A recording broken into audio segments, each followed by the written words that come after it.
Rabbi इश्रह ली सदरी वयस्सिर ली अमरी वहलुल उक़दतम मिन लिसानी यफ़क़हू क़ौली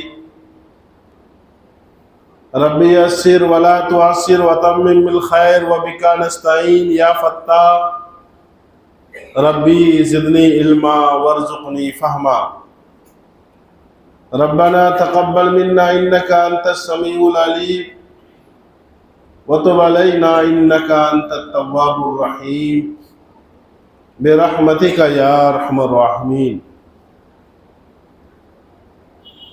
हज़रात मोहतरम, अल्लाह तबारक व तआला का बेहिसाब एहसान व करम है हम पर और आप पर,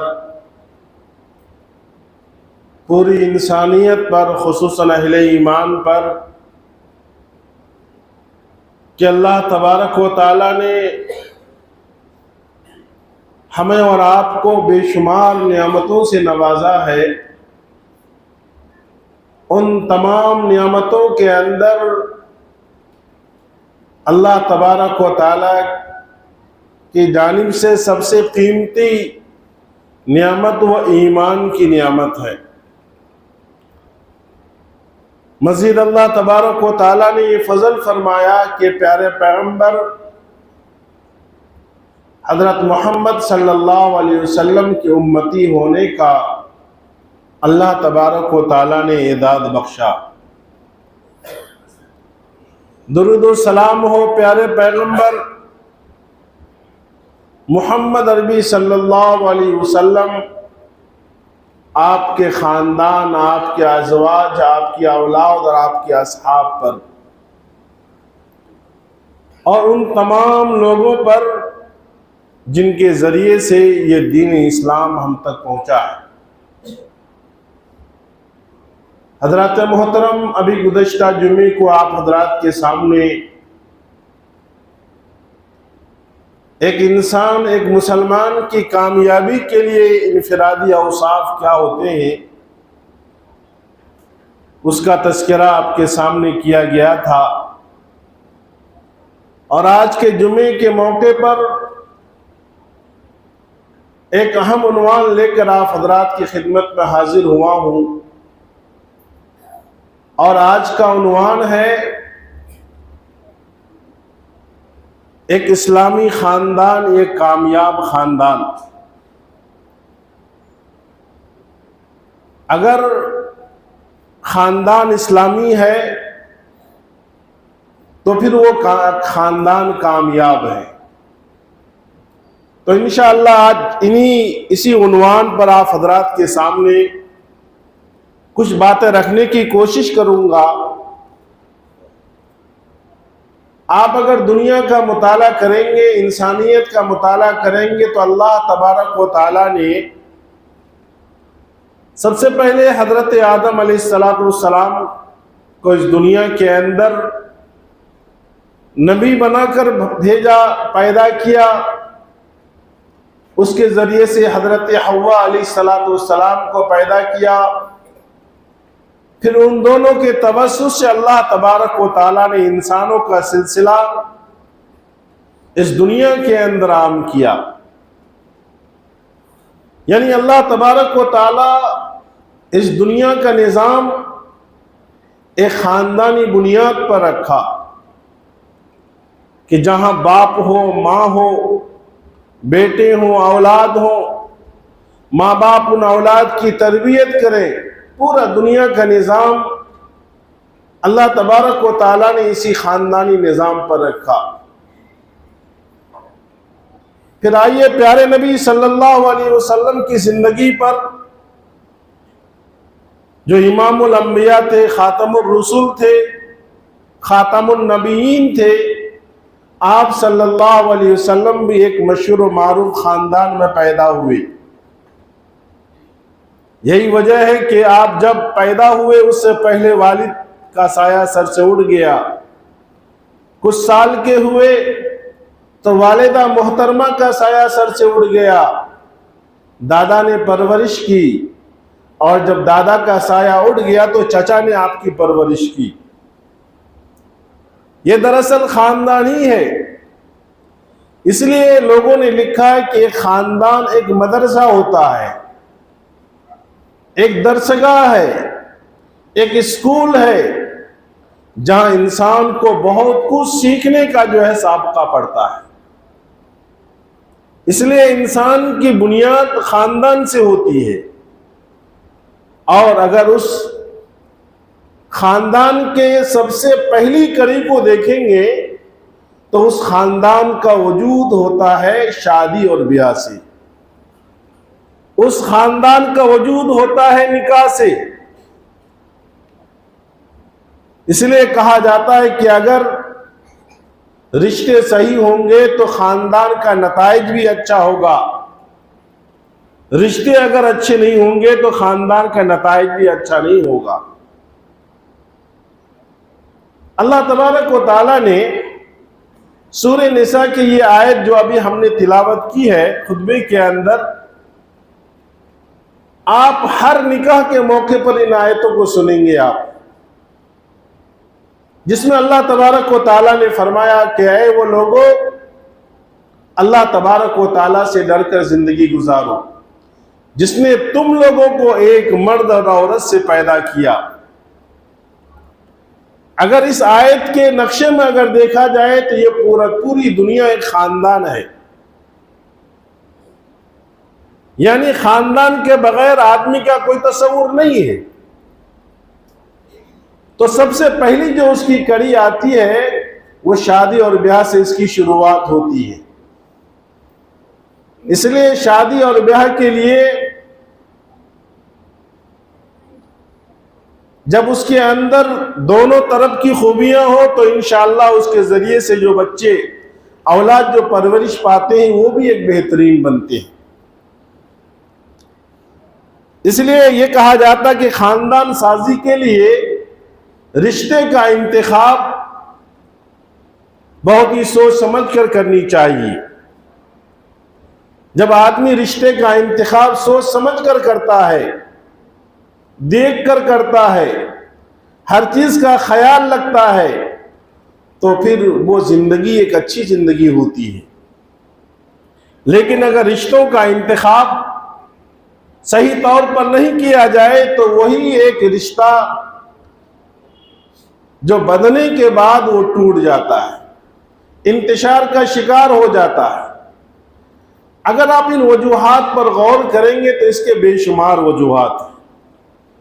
आज हम हालात को देख रहे हैं, मुआशरे को देख रहे हैं कि शादी के चंद महीने हुए, चंद दिन हुए, चंद साल हुए, रिश्ते टूट जाते हैं।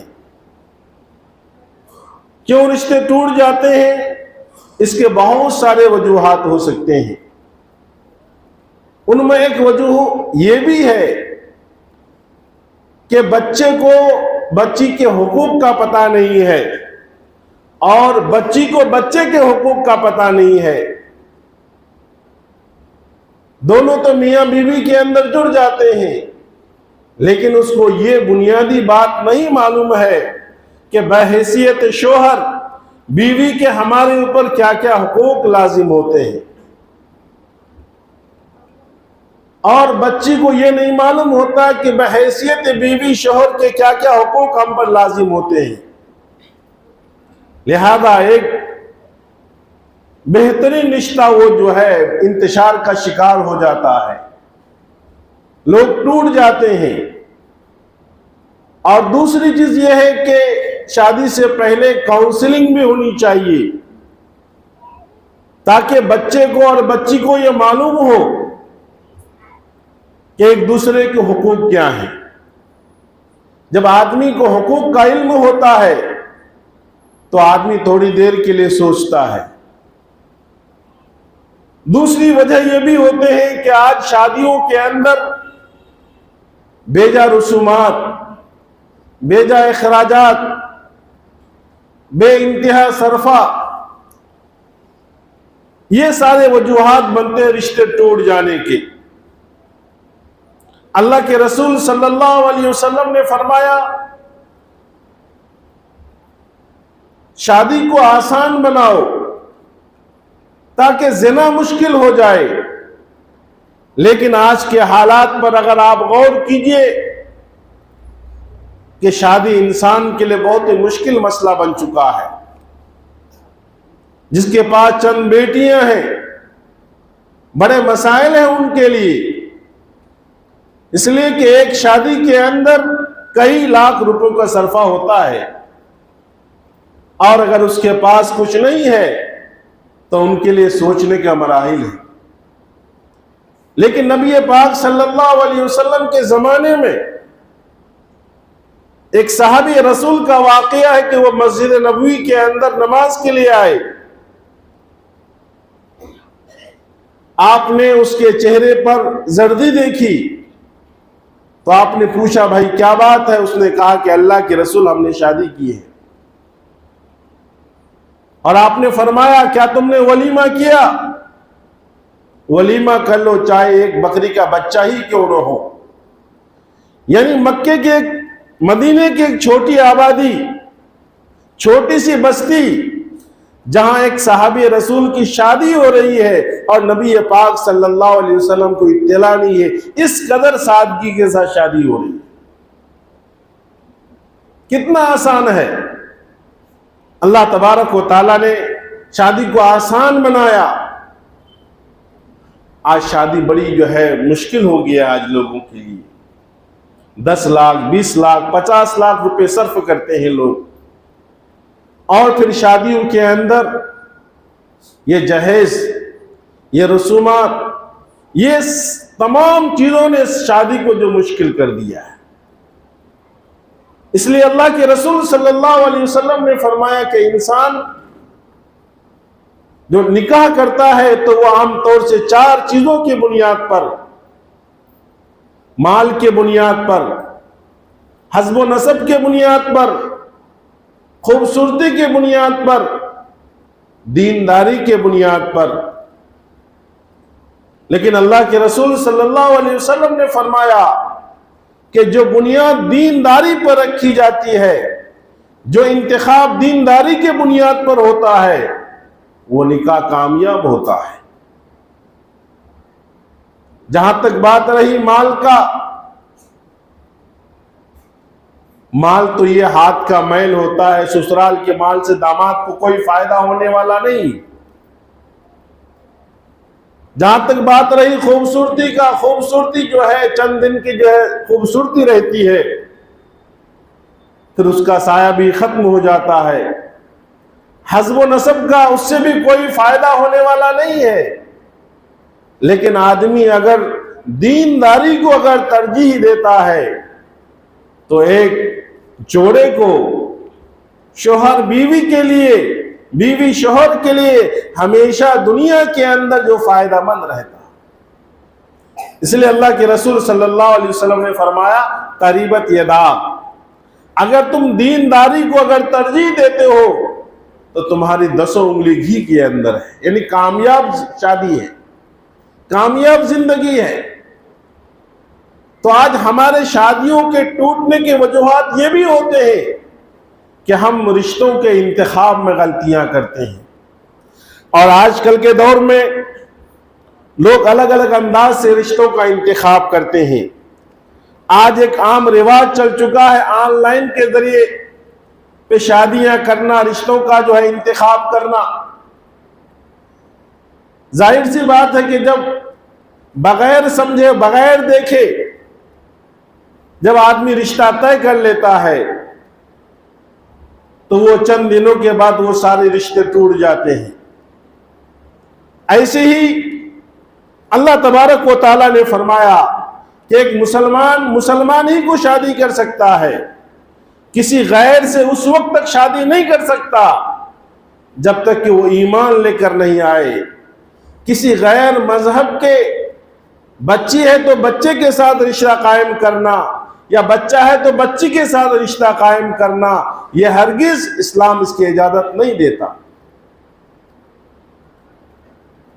और ऐसे जो भी रिश्ते होते हैं चंद महीनों के बाद, चंद हफ्तों के बाद वो टूट जाते हैं, इसलिए कि उसके अंदर मोहब्बत, हमदर्दी, ये सारी चीजें नहीं होती हैं। इसलिए कहा गया कि रिश्तेदारी के अंदर, इंतखाब के अंदर वालिदैन के इंतखाब को भी तरजीह देना चाहिए। माँ बाप समाज के बड़े बुजुर्ग होते हैं, माँ बाप खानदान के बड़े होते हैं, उनका इंतखाब अच्छा इंतखाब होता है। वो दूर अंदेश होते हैं, उनका इंतखाब कोई गलत इंतखाब नहीं होता। वो जब बच्ची के लिए बच्चा या बच्चे के लिए बच्ची का जब इंतखाब करते हैं तो उनके तमाम माहौल के तमाम चीज़ों का मुआयना करते हैं और बहुत तहकीक के बाद, तमाम चीज़ों को देखने के बाद उसका रिश्ता तय करते हैं। इसलिए रिश्ते के इंतखाब करने में वालिदैन की रजामंदी को भी शामिल रखें। और ऐसे ही हदीस पाक में आता है कि जब रिश्ते का इंतखाब हो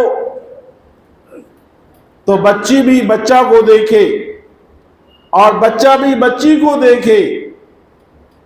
एक दौर था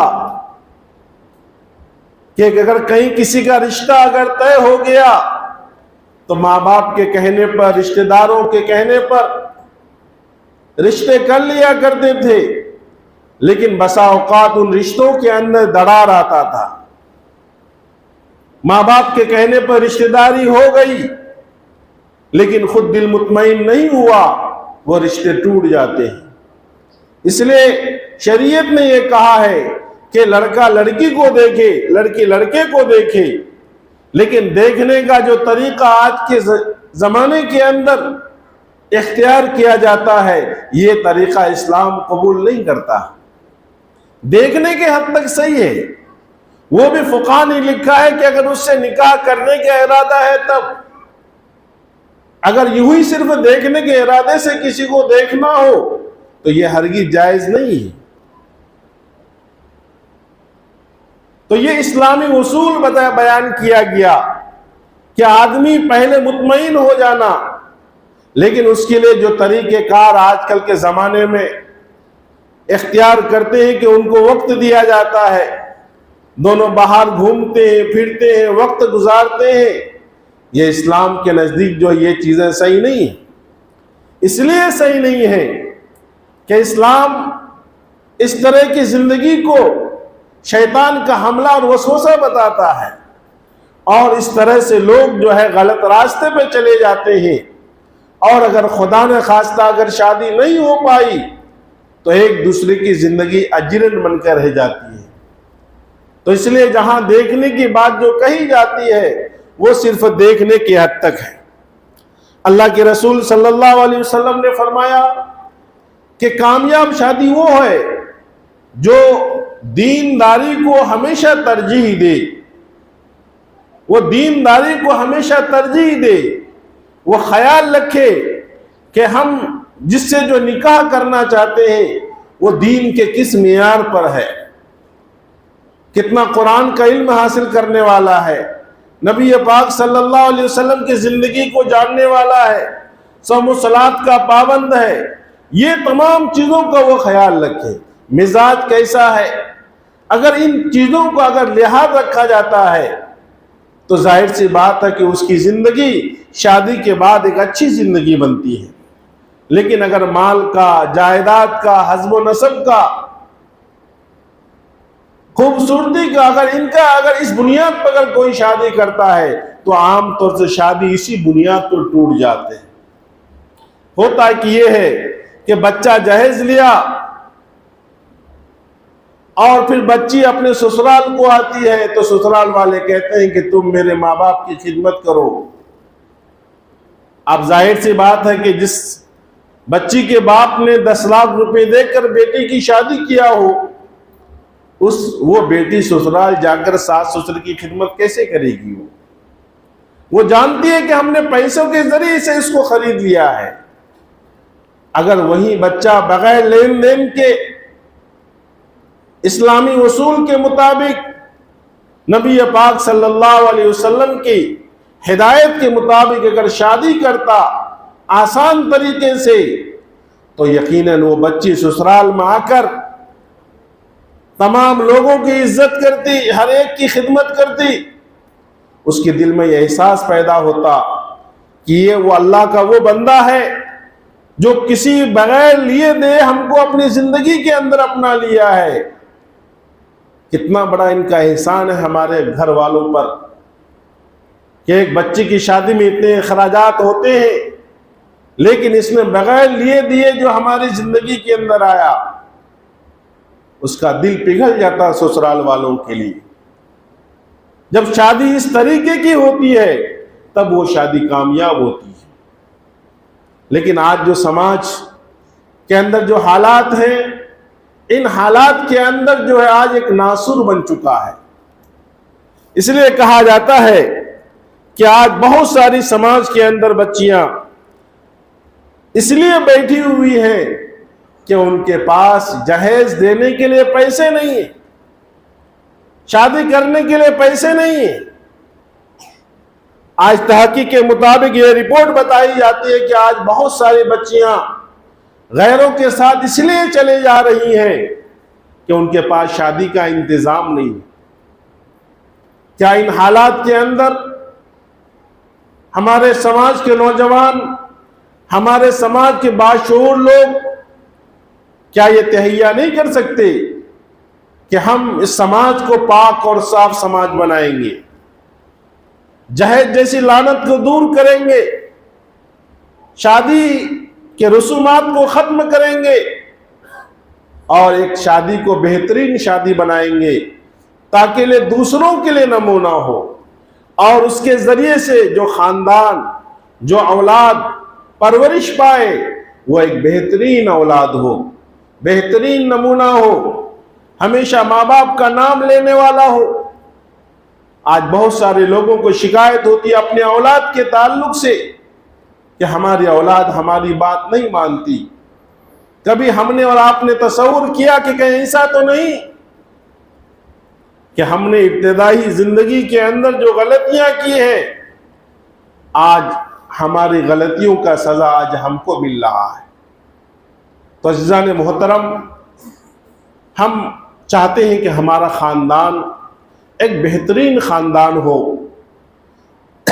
हमारे घर के लोग बेहतरीन लोग हो, हमारी औलाद अच्छी औलाद हो, दीनदार हो, बड़ों का एहतराम करने वाले हो, माँ बाप की इज्जत करने वाले हो।